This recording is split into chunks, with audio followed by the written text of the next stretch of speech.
মাওলানা আজহারি এই first time অস্ট্রেলিয়াতে গেছে। বাট অস্ট্রেলিয়াতে যাওয়ার পরে উনার ভিসা অস্ট্রেলিয়ান ভিসা ক্যানসেল হয়ে গেছে অলরেডি। উনাকে এখন ভেরি সুন দেশে পাঠায় দিবে। ২-১ দিনের ভিতরে উনার সবকিছু প্যাকিং করতেছে। উনি উনার ভিসা কিন্তু আমাদের ইউকে তেও ইংল্যান্ডেও উনি ২০২১ সালে উনার ভিসা কেটে দিছিল। ঠিক আছে? অস্ট্রেলিয়াতে উনার এই ৫ দিন ব্যাপী প্রোগ্রামটা ছিল। এই ১ম উনি অস্ট্রেলিয়া আসছিলেন। ব্রিসবেনে ছিল ৩১শে মার্চ, তারপরে আপনার মেলবোর্নে ছিল আপনার ৩ তারিখে, সিডনিতে ৪ তারিখে ছিল, ক্যানবেরাতে আপনার ৬ তারিখে। এখন এইগুলো একটা প্রোগ্রাম করতে পারবে না। উনি ইমিডিয়েটলি উনাকে দেশ ত্যাগ করতে হবে অস্ট্রেলিয়া থেকে। এখন আসেন উনি কি বলছিল? উনি আসলে বিভিন্ন প্রোগ্রামগুলাতে বিভিন্ন কনফারেন্সে, ওয়াজে উনি ইহুদিদের বিরুদ্ধে ইহুদিরা বিভিন্ন ধরনের কথা বলছে। মানে ইহুদিরা নাকি আপনার এইডস তারপরে বিভিন্ন মানে ড্রাগস এগুলা নাকি তারা বানাইছে, বানাইয়া মানুষদেরকে মানে আফ্রিকাতে ছেড়ে দিছে।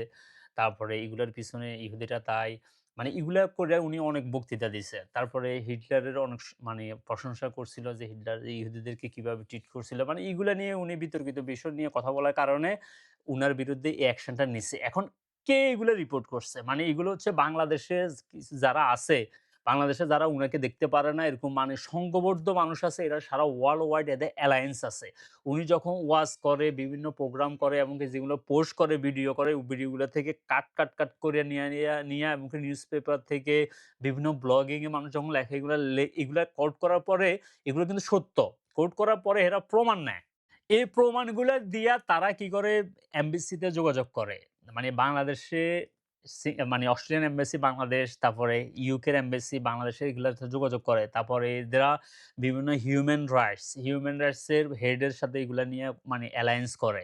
তারপরে এই দেশে ধরেন আপনার ইউকে তে যারা মানে এ আ ইহুদিদের যে মানে অ্যালায়েন্স আছে তাদের সাথে যোগাযোগ করে তাদের কাছে এগুলো ইয়া করে মানে পেশ করে। তখন এদের থেকে দেখা গেছে তারা এগুলো আবার তাদের অস্ট্রেলিয়াতেও আবার সেম অ্যালায়েন্স থাকে। তো সেম অস্ট্রেলিয়াতে অ্যালায়েন্সদের কাছে এগুলা পাঠায়। পাঠানোর পরে তাদের মাধ্যমে এরা একটা চাপ দেয়। যে তার সবকিছু এভিডেন্স আছে। যে সে এই টাইমে এই কথাটা বলছে, ওই টাইমে এই কথা বলছে। সে হেট স্পিচ করছিল।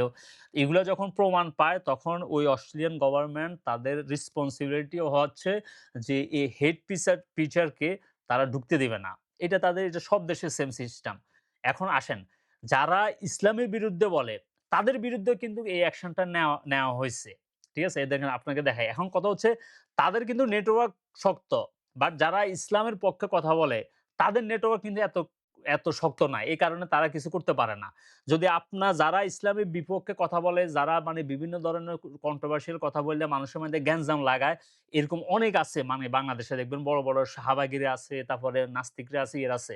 আপনাদেরও উচিত হচ্ছে যে এরকম অ্যালায়েন্স এর সাথে কানেক্টেড থাকা। এমনকি তারা যখন যেটা বলে একদম কোট করবেন। কোট করে যদি যখন তারা যদি এরকম যদি কোন দেশে যাইতে চায়, যেমন অস্ট্রেলিয়াতে আসতে চায় অথবা ইংল্যান্ডে আসতে চায়, আমেরিকা যাইতে চায়, তখন আপনি তাদের এই কোড গুলা সহযোগিতা যখন এমবাসিতে যোগাযোগ করবেন, হিউম্যান রাইটস এর মাধ্যমে যদি সেম জিনিস ট্যাকটিক্সটা ফলো করে যখন আপনি এখানে পেশ করবেন, তখন শাহবাগের দিকে হেদের দানা দেবে ইয়া করে দিবে। তাদেরকেও ঢুকতে দিবে না। সেম জিনিস। বাট মানে ওরা কিন্তু অ্যালায়েন্স শক্ত কইরা হুজুর মোল্লাদের বিরুদ্ধে এভাবে ঝাঁপায় পড়ছে।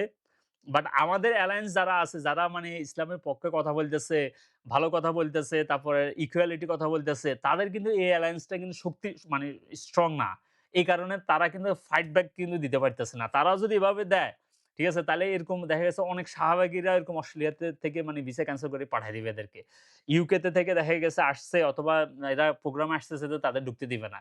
কারণ এখানে ল রুলস কিন্তু ইকুয়াল সবার জন্য। আপনাদের কয়টা এক্সাম্পল দিলে আপনি বুঝবেন। অনেক মানে ওয়েস্টার্ন অনেক বড়, বড় মানে প্রিচার্স, তারপর ইউটিউবার্স, কমেন্টেটরস তাদেরকেও ইউকে, অস্ট্রেলিয়া মানে ঢুকতে দেয় নাই। কিন্তু তারা কিন্তু মুসলমান না। শুধু মুসলমানের বিরুদ্ধে কথা বলার কারণে, মাইগ্রেন্টের বিরুদ্ধে কথা বলার কারণে মানে হেট টিচ করার কারণে হেট ২ রকম। আপনি মুসলমানের বিরুদ্ধে হেট করতে পারেন, জুইশের বিরুদ্ধে হেট প্রচার করতে পারেন। যেকোনো হেট নট অ্যাকসেপ্টেড। এই যে টমি রবিনসন সে হচ্ছে ব্রিটিশ। ঠিক আছে? সে হচ্ছে এখানে ফার রাইট এর বড় লিডার। তারে অলরেডি অস্ট্রেলিয়া ব্যান করছে। সে অস্ট্রেলিয়াতে ঢুকতে পারে না। ঠিক আছে? এরকম আরো আছে। এই যে লরেন্স সাউথার্ন সে কিন্তু কমেডিয়ান আর ইউটিউবার।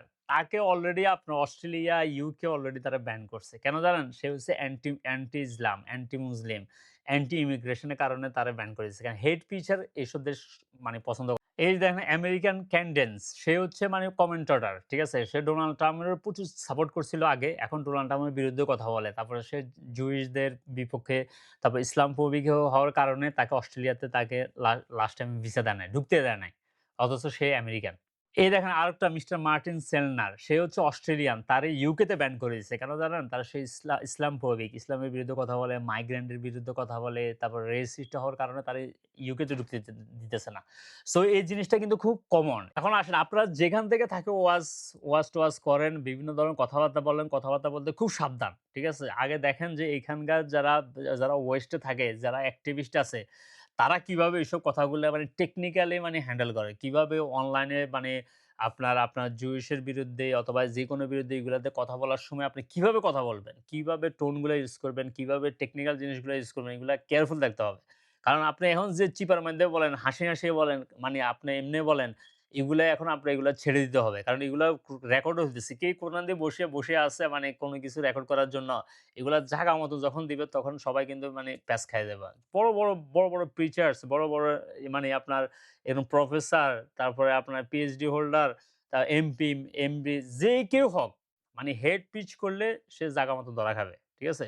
সো কথাবার্তা বলতে একটু সাবধানে বলবেন, একটু মাপটাপ চিন্তা করে করবেন। আরেকটা হচ্ছে যে আপনাদের বিরুদ্ধে যেরকম এরকম মানে বিভিন্ন শাহবাগীরা, বিভিন্ন এক্সট্রিমিস্টরা মানে আপনাদের পিছনে বসে আছে আপনাদেরকে ধরার জন্য, আপনারা আপনাদের প্যানেল রেডি করেন যে যারা ধরেন ইসলামের বিরুদ্ধে কথা বলে, ইসলামফোবিক তারপরে বিভিন্ন ধরনের সময় মানে হেট স্পিচ করে মানে অ্যাটাক করার মতো কথাবার্তা বলে, এদেরকে কিভাবে আপনারা আবার খেলে দিতে পারবেন, এগুলা নিয়া মানে পাল্টা করার জন্য অ্যালায়েন্স রেডি করার জন্য রেডি হন। ঠিক আছে? বিভিন্ন জায়গাতে অ্যালায়েন্স আছে বাট কিভাবে এগুলো ইউজ করবেন, কিভাবে কানেক্টেড কইরা হেগোরও বাঁশ মারে দিবেন, এগুলা চিন্তা করেন। ঠিক আছে? কারণ এখন খেলা চলতেছে এইটা।